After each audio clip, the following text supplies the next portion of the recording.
দার্জিলিং এর রাজগঞ্জ সীমান্ত দিয়ে ভারতে অনুপ্রবেশ বাধা দেওয়ায় বিএসএফ এর ওপর ধারালো অস্ত্র নিয়ে চড়াও বাংলাদেশের পাচারকারীরা। এক বিএসএফ কর্মী গুরুতর জখম হয়েছেন এই ঘটনায়। বিস্তারিত জানবো, কথা বলবো আমাদের প্রতিনিধি ময়ূক ঠাকুর চক্রবর্তীর সঙ্গে। ময়ূক, দেখো, যেটা জানা যাচ্ছে যে এটা দার্জিলিং এর রাজগঞ্জ ইন্টারন্যাশনাল বর্ডার, সেখানে আচমকাই দেখতে পাওয়া যায় যে বর্ডার পেরিয়ে বেশ কয়েকজন বাংলাদেশি নাগরিক তারা কিন্তু অনৈতিকভাবে বর্ডার ক্রস করে তারা এখান থেকে তারা ক্যাটেল স্মাগলার, গরু পাচারকারী, এমনটাই সূত্রের খবর। এবার যে তারা ইন্ডিয়ার ভেতর ঢুকে পড়েছে, তখনই বিএসএফ এর তরফ থেকে তাদেরকে অ্যালার্ট করা হয় যে তারা বিএসএফ এর স্ক্যানারের মধ্যে আছে, কাজেই তারা যাতে আত্মসমর্পণ করে। কিন্তু যে ছবি ওখানে ধরা পড়ে যে যারা পাচারকারী বাংলাদেশ থেকে ঢোকে তারা আত্মসমর্পণ দূরের কথা, উল্টে সীমান্তে কর্তব্যরত বিএসএফ জওয়ান যারা রয়েছেন তাদের উপর আক্রমণ শুরু করেন এবং ধারালো অস্ত্র দিয়ে আঘাত করা, ওই ইট পাথর ছোড়া এবং ক্রমাগত আক্রমণ এগুলো তারা করেন এবং একজন বিএসএফ সূত্রে এমনটাই জানা যাচ্ছে। এবং তারপর তাকে হাসপাতালে নিয়ে যাওয়া হয় এবং এরপরই বিএসএফ এর তরফ থেকে ওখানে স্টান গ্রেনেড সেটা চার্জ করা হয়। ইনসাস রাইফেল থেকে কয়েক রাউন্ড গুলিও চালানো হয়, এমনটাই সূত্রের খবর। এবং এই ইনসাস রাইফেলের গুলিতে একজন অনুপ্রবেশকারী সে গুলিবিদ্ধ হয়, পরে হাসপাতালে নিয়ে যাওয়া হলে তাকে মৃত বলে ঘোষণা করা হয়। বিএসএফ এর তরফ থেকে বলা হচ্ছে যে এই গোটা ঘটনায় একজন বাংলাদেশি অনুপ্রবেশকারী সে তার বুলেট ইনজুরিতে মৃত্যু হয়েছে।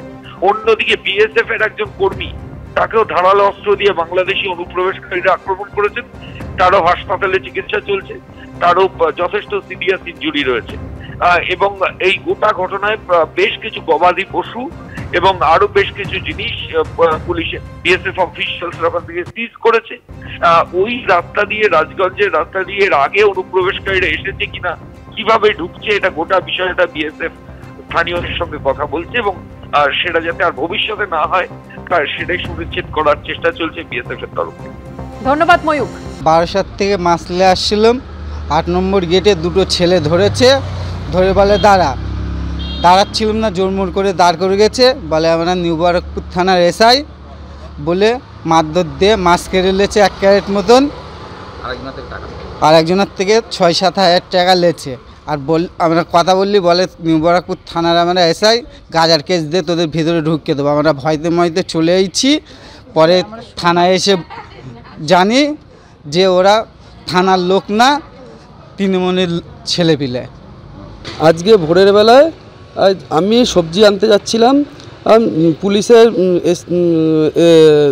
পুলিশের এসআইর এই নাম করে আমার কাছ থেকে প্রায় 6,500 টাকার মতো নিয়ে আমাকে মারধর করে, আমার হেলমেট সহ আমাকে খুব প্রচণ্ডভাবে মারধর করে। তার সাথে আমি পরে ওইখান থেকে নিজের প্রাণ বাঁচিয়ে চলে যাই। তারপর পরে কি জানতে পারলেন? পরে জানতে পারলি উনি তৃণমূলের কোনো ঘনিষ্ঠ লোক। উনি কি পুলিশ ছিল আদৌ? না, আদৌ পুলিশ ছিল না। উনি পুলিশ পরিচয় দিয়ে মাছ এবং সবজি ব্যবসায়ীকে মারধর করে টাকা লুটের অভিযোগ উঠল 2 জন তৃণমূল কর্মীর বিরুদ্ধে। নিউ ব্যারাকপুর পুরসভার কাছে 8 নম্বর রেলগেটে উত্তেজনা ছড়ায়। কথা বলবো, সমীরণ পাল আমাদের প্রতিনিধি রয়েছেন আমাদের সঙ্গে। সমীরণ, কি ঘটনা ঘটেছে?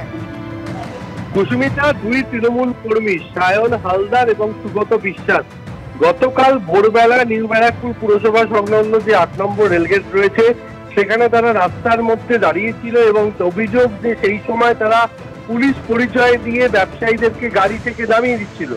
এক মাছবাসী সে মাছ নিয়ে যাচ্ছিল, তাকে মারধর করা হয়, তার সমস্ত মাছ কেড়ে নেয়।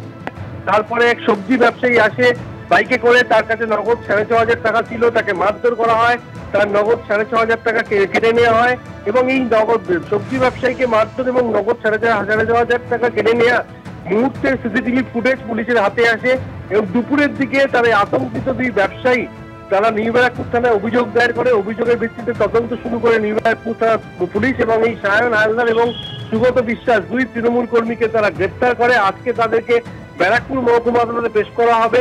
এই সায়ন হালদার, সুগত বিশ্বাস এলাকায় তৃণমূল কর্মী বলেই পরিচিত, এমনটাই অভিযোগ ব্যবসায়ীদের। আর তার এই বিষয়ে নিউ ব্যারাকপুর পুরসভা তৃণমূলের পুরপ্রধান প্রবীর শাহ কোনো মন্তব্য করতে না চাইলেও নিউ ব্যারাকপুর শহর যুব তৃণমূল কংগ্রেসের সভাপতি তিনি জানিয়েছেন আইনের পথে চলবে, যদি তারা দোষী হয় অবশ্যই শাস্তি পাবে।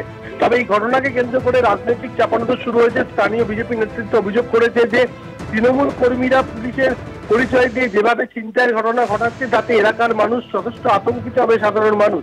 কিন্তু ব্যবসায়ীদের অভিযোগ যে তারা ভোরবেলা যখন যাচ্ছিলেন তাদের পথ আটকানো হয়, তাদেরকে মারধর করা হয়, মাছ ব্যবসায়ীর কাছ থেকে সমস্ত মাছ কিনে নেওয়া হয় এবং সবজি ব্যবসায়ীর নগদ 6,500 টাকা কেটে নেওয়া হয়। তারপরে তাদেরকে এমনটাই মারধর হুমকি দেওয়া হয়, তারা আতঙ্কে থানায় পর্যন্ত যেতে পারেননি। পরবর্তীকালে দুপুরবেলা তারা থানায় গিয়ে লিখিত অভিযোগ দায়ের করলে পুলিশ সঙ্গে সঙ্গে তাদেরকে গ্রেপ্তার করেছে এবং আজকে তাদেরকে ব্যারাকপুর মহকুমা আদালতে পেশ করা হবে। সমীনাথ, ধন্যবাদ।